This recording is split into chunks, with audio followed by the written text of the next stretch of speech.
the world of sales? Just starting. Right. So been you're doing new. some shadowing. Yeah. That's good. And let's just be clear, you're going to be selling software over the phone, and you're going to be doing a lot of cold calls, is that right? Yeah, lots of cold calls. They do use email and LinkedIn, but I imagine that cold call will kind of be the bread and butter. Cold call's great. Here's the thing: is LinkedIn.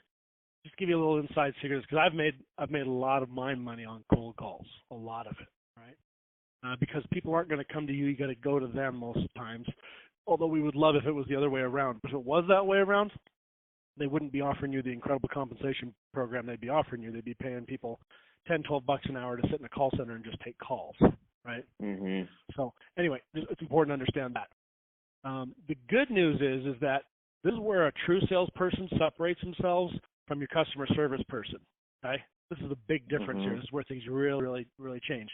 LinkedIn is a great way to scout out information. It's not a great way to contact people. I've had a little bit of luck with it, but for the most part, LinkedIn fills up, and there's always, I go to my LinkedIn, there's always like 100 or 200 new invitations, and I don't mind them, but half of those are just like account executive rep from, XYZ, whatever company, some service I'd never even considered needing.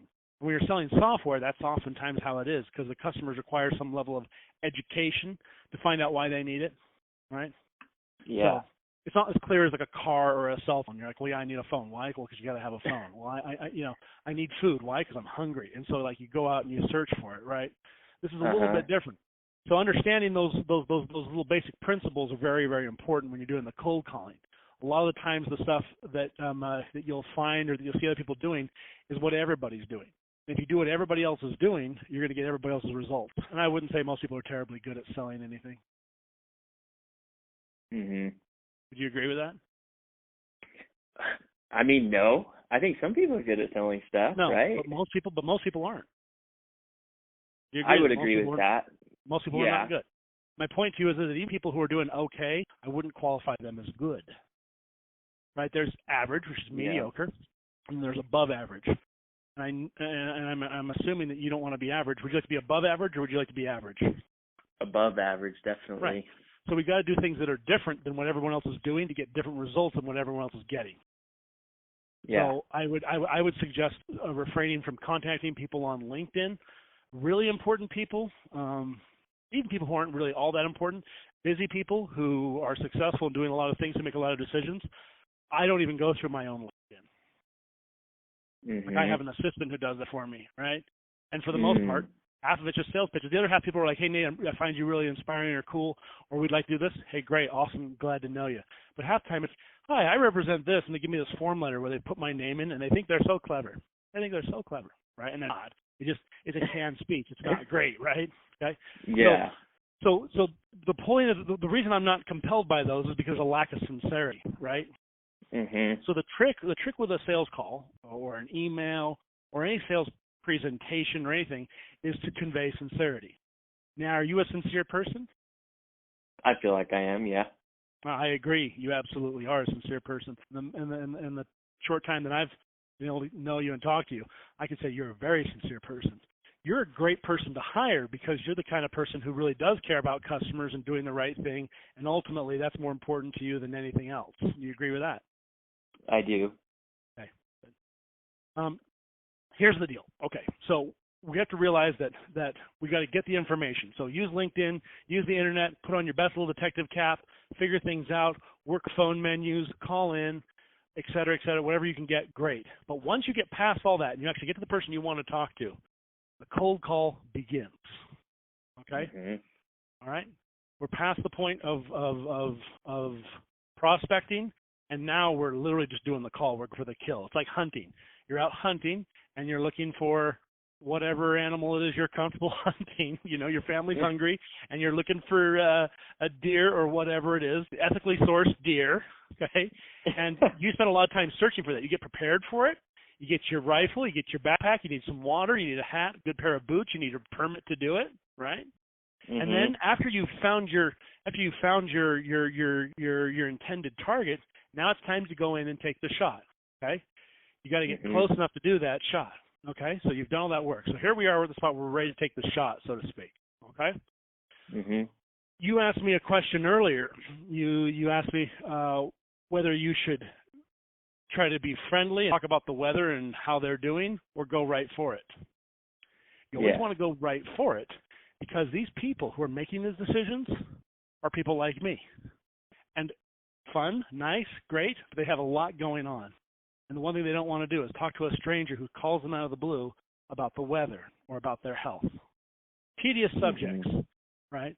When you go into sales therapy, my sales therapy manual, there's a spot where it talks about asking questions. And there's different tiers of questions, okay? First tier questions, always avoid at all costs. Those are things like, how are you? Hey, how about this weather we're having? Boy, sure is nice that it's Friday. Ha ha ha ha ha. This is really mundane conversations that won't get you anywhere and will give you more of the common result as opposed to the uncommon result or the unusual result. All right? So when I do a cold call, I start off with something that is unique, different. Don't introduce yourself with your name. I don't believe that's the first thing anybody cares about. Have you ever been in a situation where you're getting help at a phone store, or you're somewhere asking for help, and the person they tell you their name, or you ask them their name, and then after a while they're helping you out, but they're helping you out a lot, and you realize, whoa, I've gotten a ton of value from this salesperson or this customer service person. What was your name again? And then you ask was your name again, because now their name's worth knowing. Has that ever happened to you?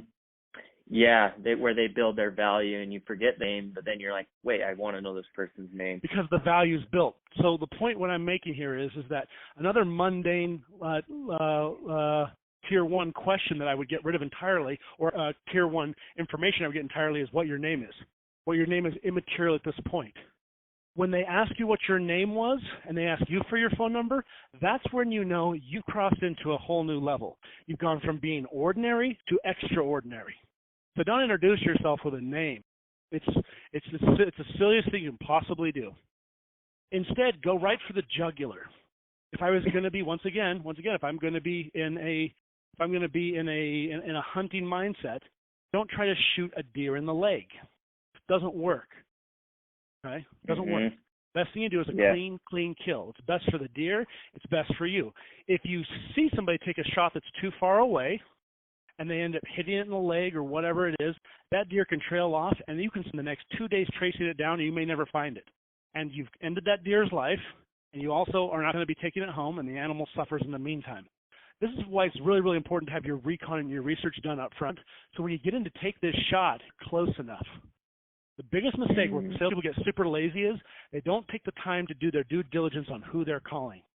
I've literally had people call me on the phone, or get my number, or send me a message, whatever, and then they have the audacity to ask what I do for a living, and it's like, spend like 4 seconds on the internet. There's like 60,000 pages of what kind of a human being some people think I am. You know what I mean? Like there's all. I mean, Google your prospect first. Do the recon. Look at the social media if it's open. If they have videos on YouTube, watch them. If there's a picture of them in a Rotary Club, check it out. Not so you can be like, yo, I know everything about you. But when conversationally it comes up, you can say, yeah, I know that about you. How would it make you feel if I knew things about you and I revealed them to you when it was appropriate? How would that make you feel as a person? If it was appropriate, I'd feel like, well, this person kind of did their homework and they care.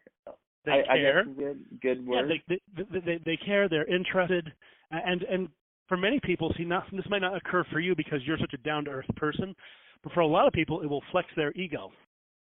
It'll massage their ego. One of the other prospects that I talk about, or the other the opportunities that I talk about when dealing with people, is always treat somebody like they're richer than they are. Make them feel like they're more important than they are. You know, make them go on a little trip to Las Vegas every time you talk to them.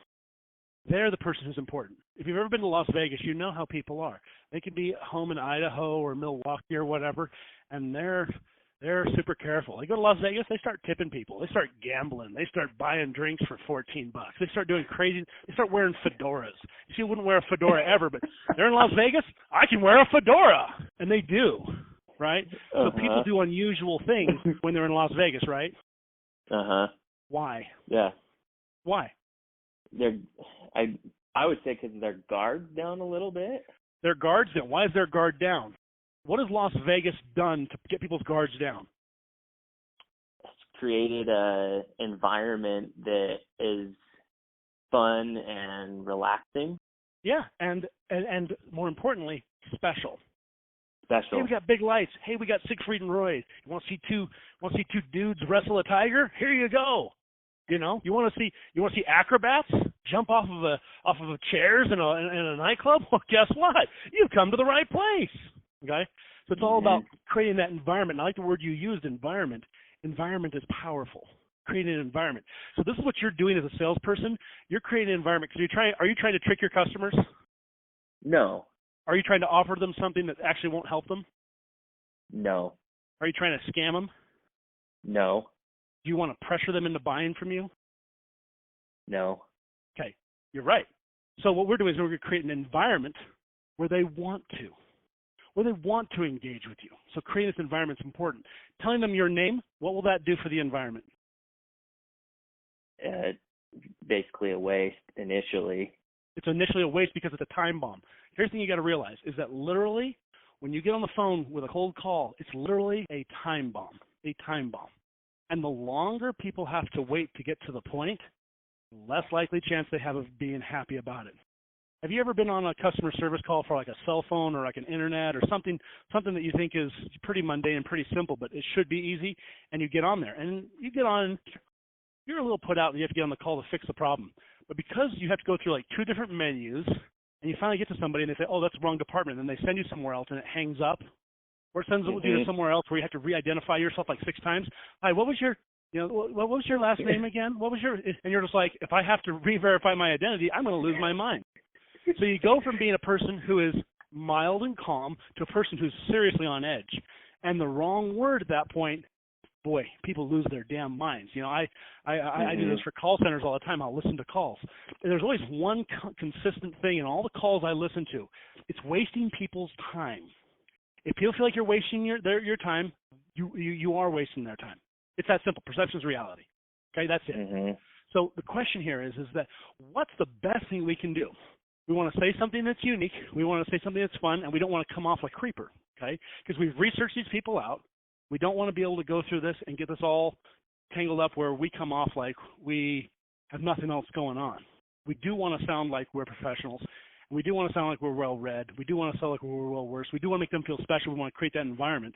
Now that we've created this environment, we're close enough to the deer. We've got our beef jerky in our knapsack because that's a huge part of going hunting. You got to have beef jerky. You don't have beef jerky. Now, is it really even a hunt? Okay, so we're camping, whatever it is, but you're there, and you're getting ready to take this shot. You're creating this environment. You've done all this. So what do you do? What do you do? I would say that you present the problem. What problem is it that your product solves? Learning management and performance. So basically, helping train and retain and giving employees a vision for their future. Okay. So what's the problem? What's the problem that exists out there that you guys are solving? State the problem. I would think that the problem that this solves is just making people feel valued. No. But state the problem. So you're saying people don't feel valued? I would say here's what you've got to do. See, I already know the answer to this. I'm asking you to say it because when you say it, it becomes memorable and true. When I say it, it's just something else some guy said. I want you to say it. Tell me, what is the problem? So if I'm selling social media, if I'm selling, I'm MySpace. I'm looking for investors for MySpace. I'd say, hey. Problem today is modern culture. People live all over the country. There's so much going on, and boy, people don't know what's going on. You don't live in the same town as your family like you did 50 years ago. You live all over the place, so people get disconnected. Wouldn't it be great if there was a way for people to check in on you and talk to you without actually having to call you on the phone? Hi, my name's DJ, and I offer a solution to that problem. See where you go there? See how you take that in? Mm-hmm. So state your problem clear, and then once you've done that, you've gotten their attention. Then introduce yourself, and then present your product. Mm-hmm. Yeah, I call this the magic pitch process. Okay? Okay. All right. So what's the problem? We're making a script for you right now, just so you know. This is your script. Yeah. So what is the problem you solve? Okay, go ahead. Yeah, I feel like a lot of people in the workplace, they kind of lose vision and lose direction and kind of just get in mundane activities, and you end up losing some of these golden employees, and it's just because the time hasn't been taken to nurture their growth with your company. And so that's where I feel like this would benefit you, is because this platform that we offer would help. Okay, great. That's good. I'm going to stop you down for 1 second. That's really great. It's awesome. But let's go ahead and step back and just look at our word tracks. First of all, we're not using the economy of the expression. Something I talk about all the time in sales therapy is the economy of the expression. Jerry Seinfeld will spend hours, 6 hours, carving a joke from 8 words down to 6 because it's funnier at 6. When things get simple, they get understood. And it's very important for you to remember in sales, the confused mind always answers no. Always. Okay? So what we got to do is we got to simplify this down. And then in the very beginning, you said, I feel like. I feel like is a great way to resolve conflict, but it's not a great way to start out a sales pitch. Forget about the feel. Instead, make a statement. Say, great employees are lost every day in companies they like working for. The reason that is because their growth is not monitored and they don't feel like anybody cares about them. Thanks for taking my call. This is DJ, and I want to tell you we've got a solution. And XYZ. So don't even worry about the solution part. You can fill that in. That's no problem. We're just talking about the intro. Are you interested? See the way I just said that? Is that more interesting than the way you said it? Yeah, and simple too. Simplifying it, getting it really, really simple. I want you to take your energy level up 2 notches. Okay? So the way you would normally talk, and then 2 notches up above that. So like whatever you think is comfortable listening volume, just go over to the old stereo, turn it up 2 notches. Okay? Turn up 2 notches. So your own voice, turn up 2 notches. And make a statement, a factual statement. Is it true employees are lost every single day? Good employees are lost by companies every single day. Yes, that's true. Okay, great. And what's the reason? I would say companies just don't have a system in place to monitor and help these employees grow within their company. Right. Sometimes they leave for other reasons, though, right? Yeah, correct. So here's what I would say. So you're dealing with decision makers. You're not dealing with LCDs, lowest common denominators. You're dealing with people who are quite a bit more sophisticated. So you have to go in there. You have to sort that out. So make a statement and say, great employees are lost by great businesses every day of the week across our entire country. One of the reasons, isolate one of them, so it's not a blanket statement, one of the reasons is because they don't feel valued. They don't feel like they're important. And one of the main reasons people don't feel important is because they don't feel like there's any sort of training. They don't feel like there's any sort of monitoring. They don't feel cared for. It's not all about money, because many times people take other jobs that pay the same amount of money because they think the grass is greener on the other side, don't they? And then that's when the manager, the person in charge says, oh yeah, because every manager knows that. Every manager, every business owner knows that employees think grass is greener on the other side, and they're wrong. It just typically isn't. It's an optical illusion. From the side, you see blades of grass, so it looks greener. Once you get over there, you're like, whoa, this has been walked all over and eaten, chopped down by all the other cows too. All the other sheep have been here already. But from the side, it looks very, very green, right? Cross that barbed wire fence and you're there. So as soon as you state that thing to him, he's going to automatically say, he or she is automatically going to say, you know what, you're absolutely right. And then what's gone on there? What transference? In that little pitch that we've gone through, what's that transference? You've gone from being a stranger to somebody that he agrees with. It's more powerful than being like, yeah, we both love fishing. Oh, I was a member of the Rotary Club too. Oh, I also like Porsche cars. Oh, XYZ. Those types of things can come later and make things even better. And when you offer that later, after you've made your deal or you're close to it, you'd be like, yeah, actually, I hope you don't mind, but, I take my business very seriously and who I'm talking to. And, I want to learn about people. And the reason I knew to reach out to you, because I know you're an impressive individual and you're doing all these things. So I took the time to figure out who you were. I also share a love of fly fishing. But only say that if it's true. Because otherwise, who cares? I've seen a lot of salespeople who go into this, like, build relationships of trust thing, BLT, BLT, BLT. And it's like, whoa, you like fishing? So do I. Whoa. You got a mother? I have a mother. What a small world. You believe in Christ our Savior? How strange. We're living in America, and like 90% of everybody here is in a Christ-based faith. How strange that you too would share in the gratitude of our Savior Christ, who is Jesus. Like that's not. That down the road, sure, but it's not a great barrier to entry because it's not much of a barrier. Most everybody agrees with that. Okay, so at least in this country. Now, if you were in mainland China, then yes, that would be rather unusual. It's like, oh, I see that we both worship the same deity. Like that would be something. But short of that, it's not really a go-to. And things like fishing, I've never bought anything from somebody because they like the same hobbies I like. You buy the same clothes at the stores I buy? Neat. Okay. And I'm very particular about clothes, as you well know. I mean, even that to me is like, okay, great. But now what?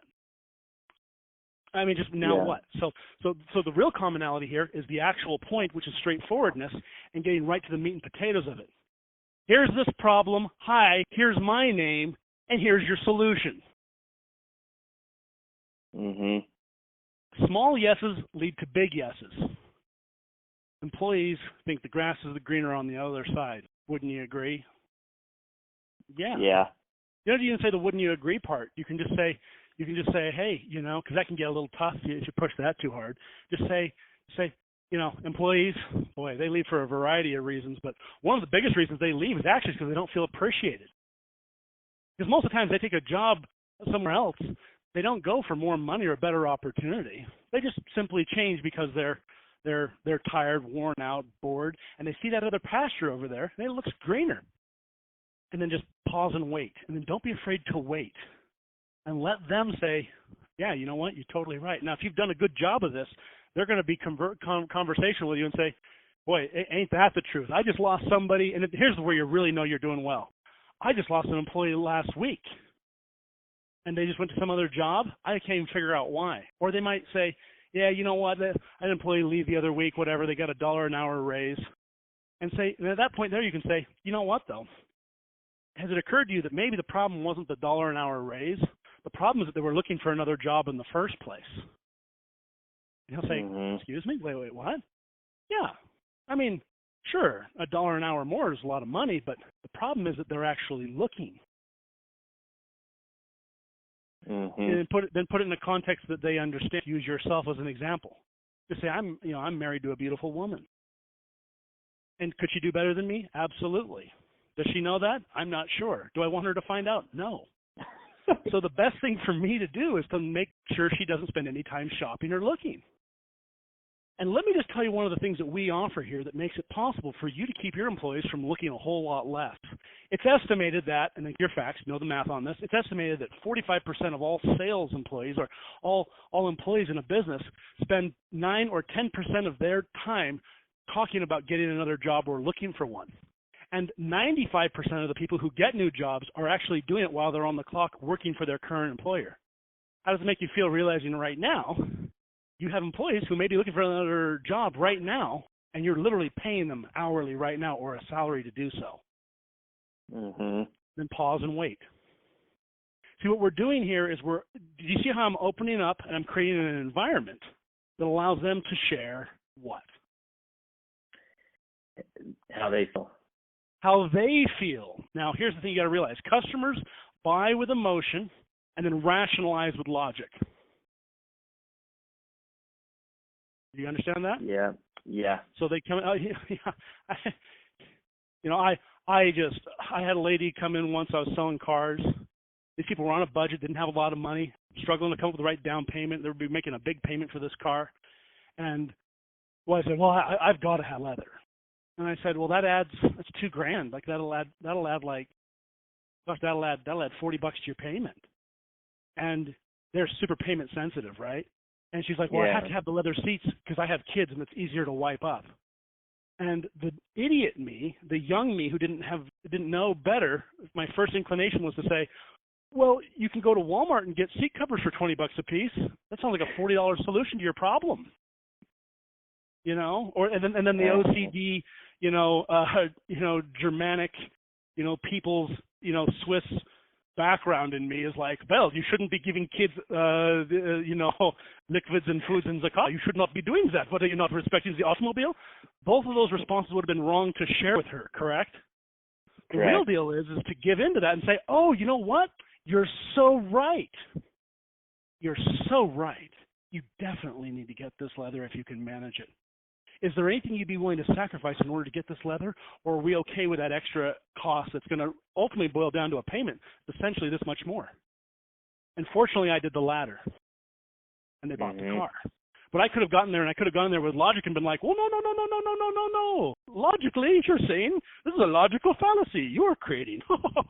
And I would have screwed the whole sale. She wanted leather, and she needed a logical reason to have it instead of the emotional one. The real answer was, hey, I'm kind of a spoiled brat, and even though my husband has to work really, really hard to pay for this car, I don't mind if he pays a little bit more because I have to have leather in my car, even though it's just a Toyota. That's the real answer. But who cares about the real answer? I just wanted to sell them the car. That was my job. That's why my boss hired me, was to go and work on behalf of him and convey his message to his customers, which is buy this car. I removed my own ego and my own logic from all of that to be a problem solver because, right, as men, if you've ever read the book, Men Are From Mars, Women Are From Venus, this is a real book. And I'll tell you what, think about it in customers too, okay? Men get more feminine when they buy things because they're more, well, that's not the right color. I'm not sure how I feel about that. Suddenly about feelings and the pragmatic side of them, they're paying $5 extra to have red calipers on their Ferrari, right? It's like, okay, well, and I include myself on that list. I'm just saying is we got to realize that we need to stop problem solving and start problem rationalizing. Okay? We got to be therapists to these customers. So let them get to a spot where they're getting emotional. You stay logical, but if they offer you something emotional, instead of coming back with logic, come back with, I totally agree with you. I totally agree with you. I've read lots of books on relationships, and on how women think and how men think and so on and so forth. And a lot of these things that we carry in personal relationships are actually from the sales world as well. And the real name of the game here is you have to refrain from trying to be the fix-it person and be the person who makes them feel better. And if that allows you to make your sale, well, then that's good. Because will your product help people? Yeah. Do you think that me selling that Toyota to that family helped them? They rolled in a horrible car. They did need a car. Yeah. I helped them by doing that. But by allowing them to act emotionally and get something they didn't need, I allowed them to make the exchange with me. Because otherwise, if I had said no to that, they would have just gone down to the next dealer and then they would have been like, yeah, totally. You totally need leather, lady. Good call. That other guy, Nate, what a moron. Jeez, you need leather. Jeez. Like, we should put more leather in it. Like, let's put like leather on the roof because kids are crazy. And she would have been like, you know what? You're right. We can sell my husband kidney. It won't matter. Whatever. And so the point is that they just got to realize that that's what this is about. So this phone call that you're doing, okay, this is an important situation for you, and the word you pulled out was the right word. The word environment. That's the right word. And when you said that, boom, you said everything, environment. Now, I've just been describing the environment, but you're 100% right about the environment itself. That's important, the environment. So we're going to go in, we're going to state the problem, then we're going to introduce ourselves, and then we're going to offer them the solution. And if you choose to go in there and say, hey, you know what? Employees always think the grass is greener on the other side. Don't be afraid to pause and wait and allow for them to say, yeah, gosh. And if you hit something that's a core truth, people will like exhale, like their posture. So like people sit in a chair, okay? They're at their desk, they're doing their thing, whatever, and their shoulders are tight. You call them on the phone, they're tensed up. And as soon as you share a common ground, something happens inside of them, okay? Physically, their body relaxes, their shoulders shrink, the pressure leaves out. And they're like, oh, finally, somebody who gets me. Oh, you're right. I agree. As soon as you hear that, yeah, you're right, or I agree, you're one step closer to having that relationship of trust that you've been wanting to build, okay? A real one, not something based on something absolutely silly, something based on something that actually matters. Now, after this point there, you've got their attention, right? And then it's time to go on the next phase of the call. But the point is, none of that matters until you can master this first part. Yeah.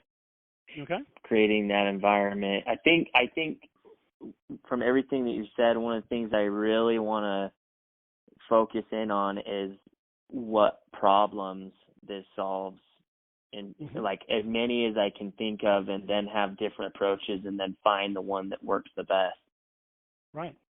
Each company you talk to is going to have a different view on themselves, the world. They may identify as something different than what you're used to.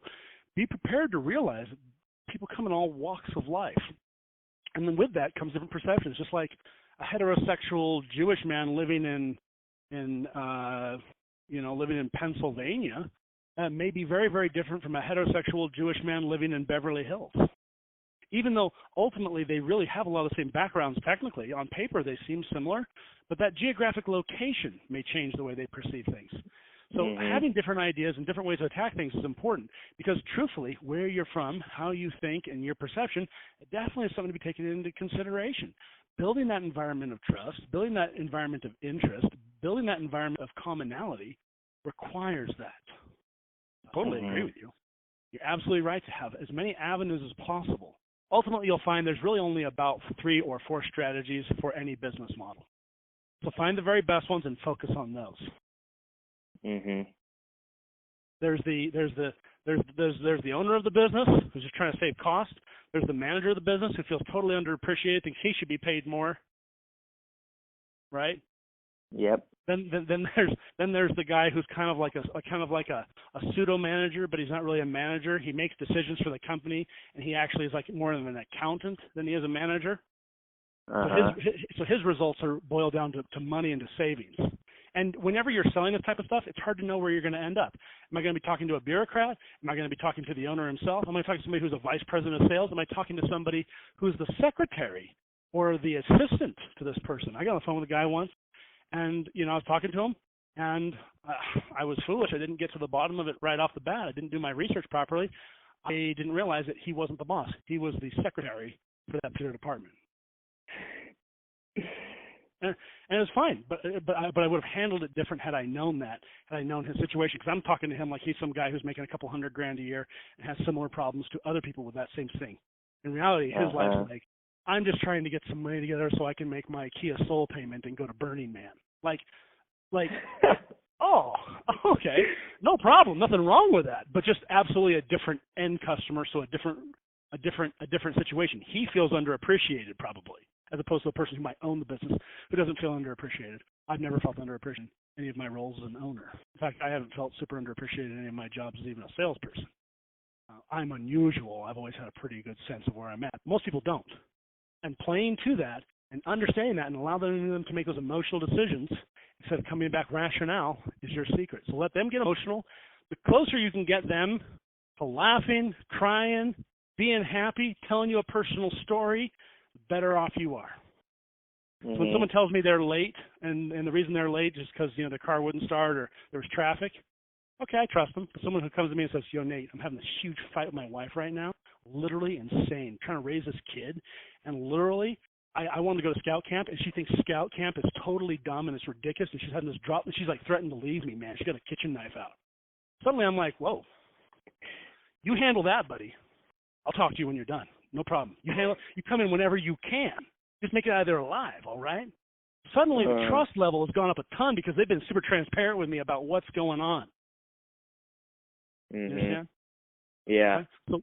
So create yourself this script, okay? I basically laid it out for you. Now you just get the word tracks that are right for you, and then we go over it later. Do that, and then I want you to call me back then I want you to pitch me with it. All right? Just stop everything you're doing right now. Write that pitch, and then you call me right back. Text me when you're ready. I'll call you back, and we'll do that pitch. Okay. Sounds good. Okay. Thanks, Nate. Talk to you in a bit. Bye. Bye-bye.